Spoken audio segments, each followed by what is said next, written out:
কেমন আছেন বন্ধুরা? আশা করি সবাই ভালো আছেন। আজ আপনাদের আমি দেখাবো সিম্ফনি এটম ফোনের কিভাবে পাসওয়ার্ড ভুলে গেলে সেই ফোনটা আপনারা আনলক করবেন।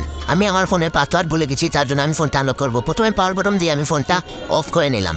ফোনটা অফ হয়ে যাওয়ার পর আমরা power button man volume down বাটনে ক্লিক করব। যেটা দিয়ে ফোনে সাউন্ড কমানো হয় সেই বাটন ম্যান, যেটা দিয়ে ফোন চালু করা হয় সেই বাটন। আমরা ভলিউম ডাউন অ্যান্ড পাওয়ার বাটনে ক্লিক করে ফোনটা চালু করার চেষ্টা করব। যখনই আমাদের সিম্ফনি ফোনের লোগোটা দেখাবে তখনই আমরা পাওয়ার বাটনটা ছেড়ে দেবো। এইটুকুন আমি ছেড়ে দিয়েছি, কিন্তু ভলিউম ডাউন বাটনের টিপা দিয়ে আপনাদের রাখতে হবে। টিপ দিয়ে রাখার পর একটি রিকভারি মোড আসবে।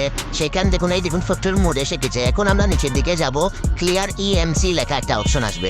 এই দেখুন একবার নিচে থেকে ক্লিয়ার ইএমসি লেখা আছে, এটা আমরা পাওয়ার বাটন দিয়ে সিলেক্ট করবো। পাওয়ার বাটন সিলেক্ট করার পর সেটের সবগুলো ফরম্যাটিং ডাটা হয়ে যাবে।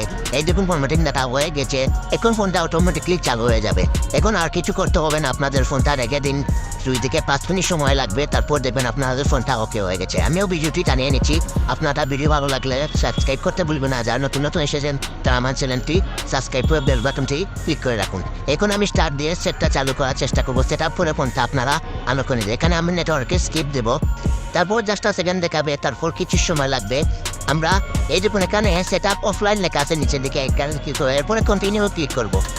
আমি যেভাবে করছি আপনারা সেইভাবে করুন, দেখবেন আপনার ফোন আনলক হয়েছে। এখন নেক্সটে ক্লিক করলাম। নেক্সটে ক্লিক করার পর আর কিছু করতে হবে না, আর নেক্সটে আর 2-3টা ক্লিক করে এখানে আমরা অ্যাকসেপ্টে ক্লিক দেবো। অ্যাকসেপ্টে ক্লিক দেওয়ার পর আবার নেক্সট চাইবে, নেক্সটে আবার ক্লিক করবো।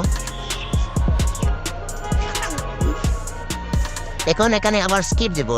স্ক্রিন লকের জায়গায় আমরা স্কিপ দিয়ে দেবো, যেহেতু আমরা স্ক্রিন লক পরে লাগাতে পারবো তার জন্য আমরা স্ক্রিন লক এখন দেবো না, আমরা স্কিপ দিয়ে দিলাম।